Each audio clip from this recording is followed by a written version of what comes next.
牛奶河上的小男孩33年没有回来，父母一次又一次的期待寻找，却始终没有任何线索。他失踪的那天被定为国际儿童失踪日，他到底去了哪儿？欢迎走进今天的案件——牛奶河上的失踪男孩。莫看江面平如镜，要看水底万丈深。欢迎来到解密日记，我是超人。今天的案件发生在纽约市曼哈顿内的书豪区域。上个世纪70年代，因为大量工厂搬离这里，留下很多空着的厂房，又因为这里便宜的租金，吸引了大批的艺术家来到这儿。其中一个名叫斯坦利·帕兹的专业摄影师，带着他的妻子朱莉和孩子搬到了这儿。帕兹全家都住在王子街一座工厂改建的公寓里，妻子在这儿经营了一家儿童日托所。在照片里，妻子推着的是他们2岁半的儿子，名叫伊坦·帕兹。伊坦旁边的小朋友则是朱莉日托所里的孩子。因为爸爸是摄影师，从小伊坦就有很多的照片。2年后，伊坦有了弟弟，他不再是家里最小的一个了。又一个2年过去了，伊坦已经是一个6岁的大哥哥了。这年，他幼儿园毕业，进入了小学。因为丈夫摄影工作时间很不固定，妻子开的日托所白天也很忙，又要照顾2岁的儿子，夫妻2人都没有时间接送伊坦去学校。于是2人决定让伊坦坐校车，可偏偏赶上当地校车司机集体罢工了。无奈，夫妻2人只能雇了一名保姆专门接送儿子。几个月的小学生活，伊坦表现得很好，也很独立，已经是一个大孩子的模样了。在5月24日这天，校车恢复运行，伊坦放学下了校车，妈妈推着弟弟在校车站等着伊坦。下了校车后，走在前面的伊坦被一个正在做活的木匠吸引了。他好奇地看了很久，还热心地帮木匠搬了点东西，跑腿儿。木匠也给了伊坦$1美元作为酬劳。伊坦赚了$1美元，非常开心。母亲也答应他可以买瓶饮料。第二天5月25日，伊坦早上醒来，背上小书包，还把自己昨天赚的$1美元塞进了书包里，戴上了自己喜欢的棒球帽，郑重其事地对妈妈说：“我现在是大孩子了，我可以自己上学了。”朱莉想了想，有些担心，但看着儿子这么坚决，便同意了。毕竟校车站离家大约有100多米，2条街道的距离。早上8点，伊坦离开了家，妈妈站在家门口目送他走远，一直看到他走过一个街区转弯处，没有了踪影。妈妈知道伊坦转过去，再走不到50米就是校车站点了。每天校车是早上8点10分到达校车站，下午3点15，校车会把放学的伊坦再送回到车站。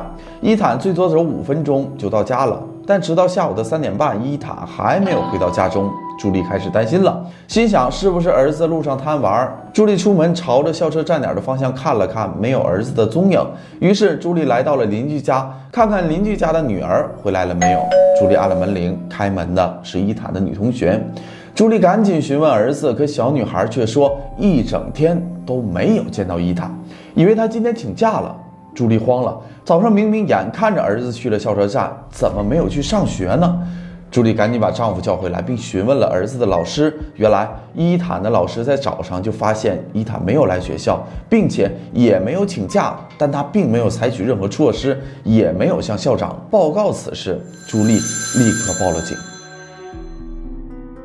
晚上6点钟，警察赶到了伊坦家。朱莉向所有人反复描述着伊坦当天的衣着特征。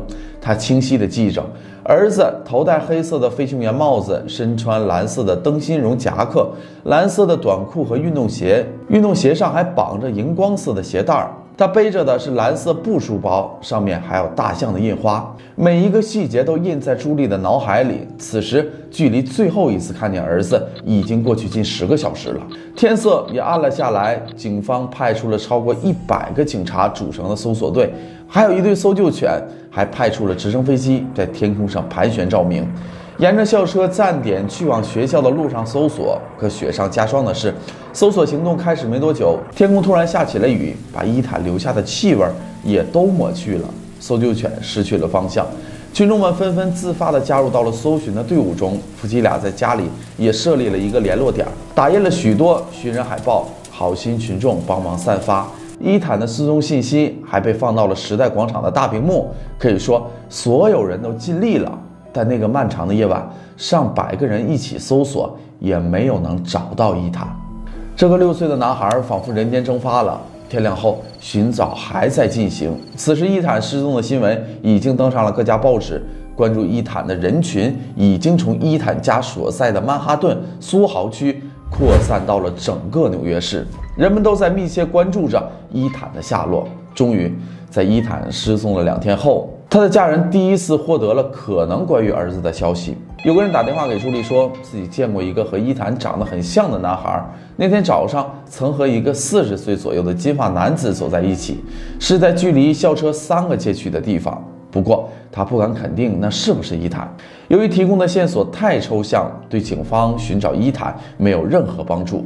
接下来的数周里，大规模的搜查仍在伊坦家所在的书豪区进行着，可没有任何线索。之后，很多关注伊坦的人开始猜测他会不会已经被人带离了纽约。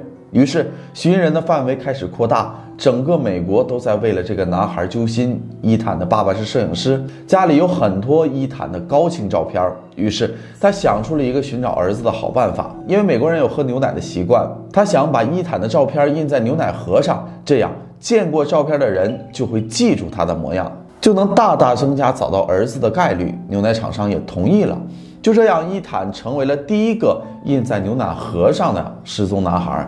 但6年的时间过去了，伊坦仍然没有被找到，他的生死和去向依然是个谜团。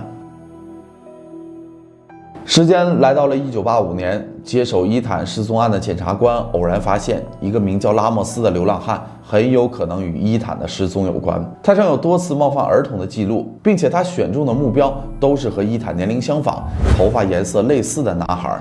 拉莫斯对警察说，在伊坦失踪的那天，确实带走过一个长得跟伊坦有些相似的男孩。他当时用一些小玩具做诱饵，把他带回了家，想要侵犯他。可男孩拼命反抗，没能得逞。男孩说他要去华盛顿的亲戚家。拉莫斯把男孩送到了地铁站，他并不确定那个男孩是不是伊坦。他表示，在得知伊坦失踪后，还和周围的邻居一起参与了搜救。伊坦父母表示没有亲戚住在华盛顿，这个小男孩到底是不是伊坦呢？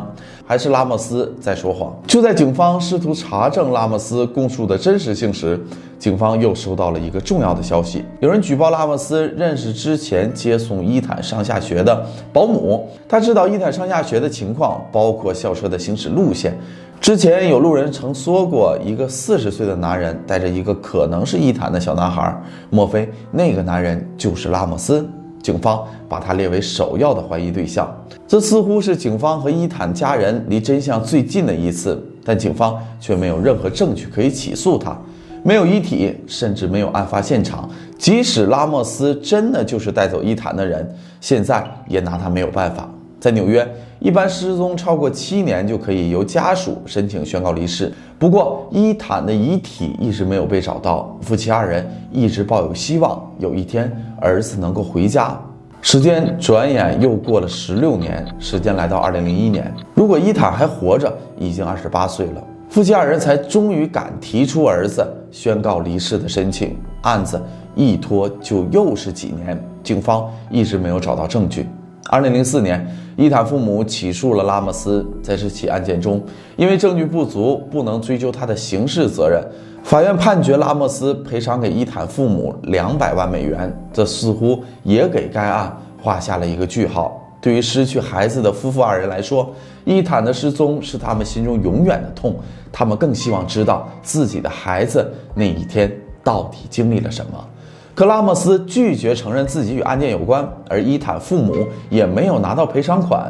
但恶人终有恶报，拉莫斯因为另一起冒犯儿童的案件被警方抓住了证据，因此被判了20年的监禁。拉莫斯入狱后，伊坦的父母每年在儿子的生日及失踪日都会按时给拉莫斯寄去一封信，信里装着伊坦的寻人启事。寻人启事的背后还有一句话：你对我的孩子做了什么？案件到此，所有人都认为拉莫斯就是带走伊坦的罪人，但案件却发生了一个非常大的逆转。2012年5月，警方接到了一通群众举报的电话，一个女人在电话中说，她知道真正带走伊坦的罪人是谁？警方起初怀疑这是否会是一个恶作剧，因为在伊坦失踪的33年里，不断有人来打电话说自己就是失踪的伊坦，但调查过后根本就不是，所以夫妻俩已经提交了儿子离世的证明，也不敢搬家，怕有一天儿子回来找不到家，更没有换过家里的电话号码，因为那是儿子唯一能背下来的号码。那这次会是一场恶作剧吗？他举报电话的这个女人叫诺玛·埃尔南德斯，而他举报的人正是他的哥哥佩德罗·埃尔南德斯。他为什么要举报自己的亲哥哥呢？他又是怎么知道自己的哥哥是33年前带走伊坦的罪人呢？诺玛对警察说，哥哥佩德罗在教会做告解时曾经说过是自己带走了伊坦，当时还有其他的几个人在现场都听到了，但诺玛并没有立刻告发哥哥，不知道是因为自己的良心不安，还是被警方和伊坦父母的执着所打动，他最终决定站在正义的一方。警方很快着手确认消息的可靠性，他们发现伊坦失踪那年，佩德罗19岁，他刚搬去曼哈顿书豪区居住不久，他当时正好在伊坦的校车旁的一家杂货店工作，并且在案发1个月后，佩德罗就匆匆搬去了新泽西生活。这样一看，佩德罗完全有作案的可能性，难道他真的是警方追寻了33年的真凶吗？拉莫斯是冤枉的吗？警方随后对佩德罗进行了问话，他居然很快就承认了自己的罪行。警方随后根据他的叙述，还原了伊坦失踪当天的情况。那一天，伊坦和母亲告别后，独自前往校车车站。伊坦想起自己有1美金，母亲答应他可以买1瓶饮料，他决定先去旁边的杂货店。此时的佩德罗正在收拾店里的货物，他看到伊坦独自走进杂货店时，不知为什么萌生了一种冲动，于是把伊坦骗去了地下室取汽水，却没想到佩德罗掐住了伊坦的脖子。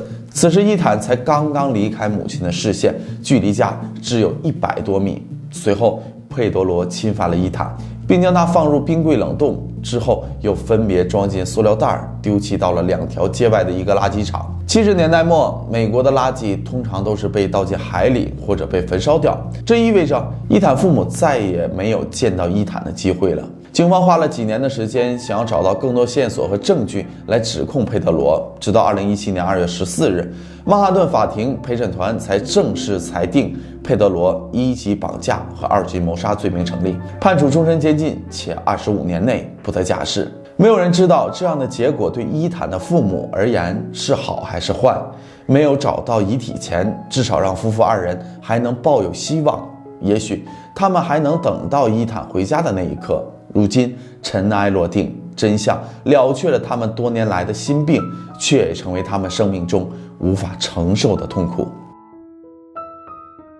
在那个信息传播速度还很慢的年代，把失踪孩子的照片印刷到牛奶盒上，发送到全国各地，这种迅速、大量又低成本的传播方式，也确实帮助了很多丢失了孩子的家庭。伊坦的失踪也给美国带来了很多积极的影响，让政府意识到需要建立一套完整的体系去应对这类情况的再次发生。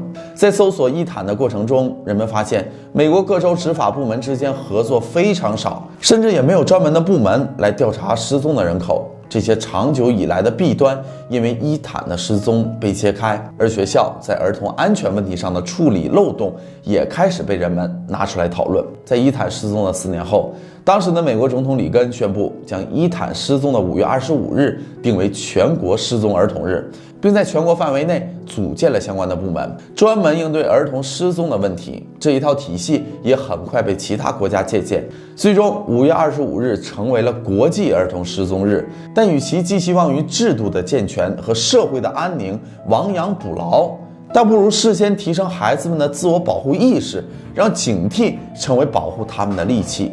好了，这就是本期解密日记的全部内容，喜欢的朋友记得点关注，我是超人，我们下期再见，拜拜。